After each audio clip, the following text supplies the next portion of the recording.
Kapag umaga guys, kanya-kanya kaming gawain ng trabaho sa bahay. Ayan, pag-iipon ng tubig. Ayan, nag-iipon tayo ng tubig at bubuhatin natin yan. Yung kapatid ko naman po, ayan, nagwawalis ng paligid ng area nito. So, ang lawak din po nito. Caretaker lang po dito yung kapatid ko. Tulog pa kasi sila. So, ayan, puno ng ating inipong tubig.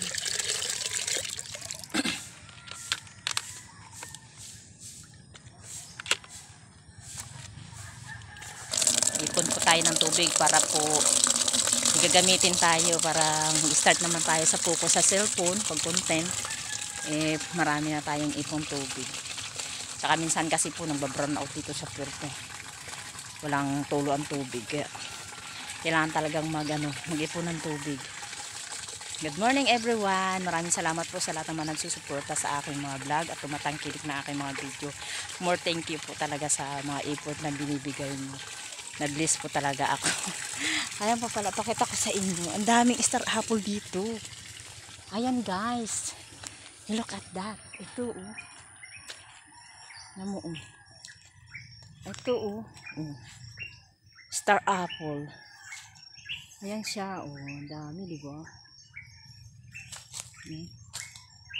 Manunungkit tayo dyan guys. Maghahanap tayo ng hinog. Maghahanap tayo ng hinog. Yung violet na siya. Oh, ayan eh. Dati dito nakatirik yung bahay ng kapatid ko.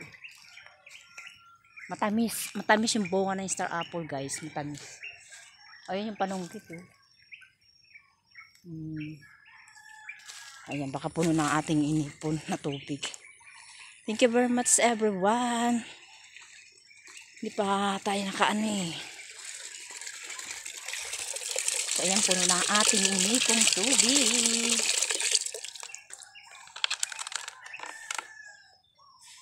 Buhatin na natin.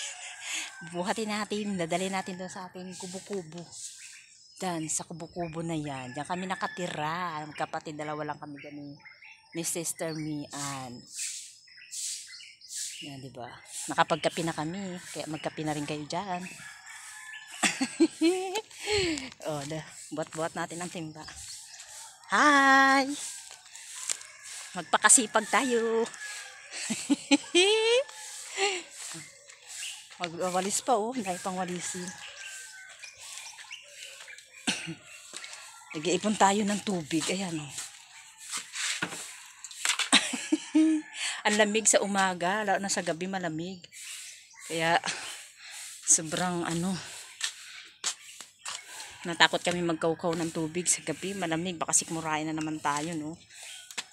Kaya, ang ganda ng dito guys, ng view. So, pakita ko na sa iyo yung view ng area.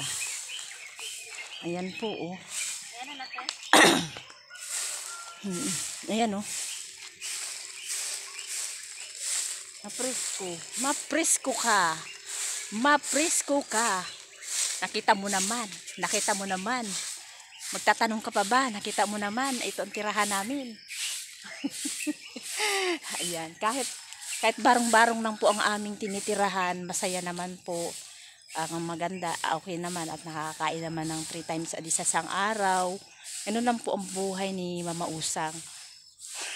Kaya thankful po talaga ako na maraming sumusuporta sa akin sa pagbablog ko. Sobra po talaga ako nagpapasalamat sa inyong lahat. Nakita nyo naman, di ba? Sobra akong nag-bless. So, mas mabibless pa ako lalo kapag ako ay na-unlock ko na yung ads on reels na invitation ni Daddy Mitz. Sobra po talaga ako magpapasalamat kapag dumating po yun. Kasi magkakaroon na po ako ng trabaho dito sa communities ni Daddy Mitz.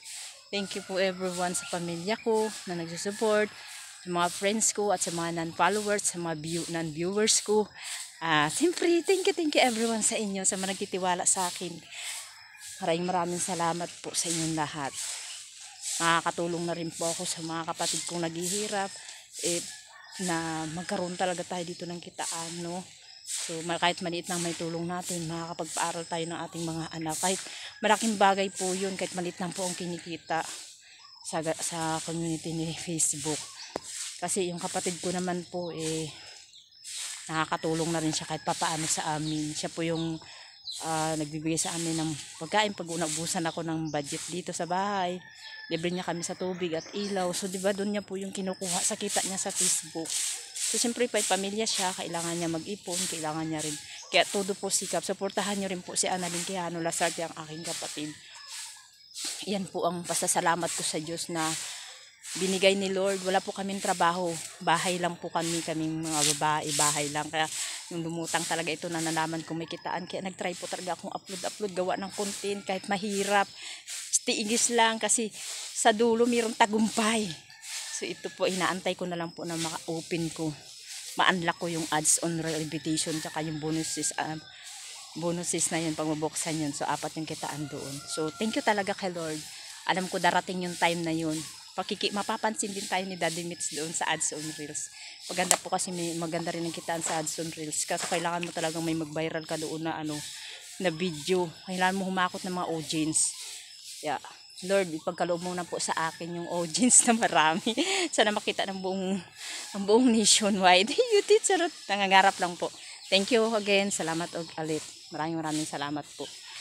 Binabalik ko na po to sa inyo. Ang tiwala po ninyo sa akin ay ramdam ko po yun. Kaya appreciate ko po talaga. God bless you po. And I love you all. Muwa. Bye-bye. Sipag ng kapatid ko. Ayan. Si Mary Ann po yan.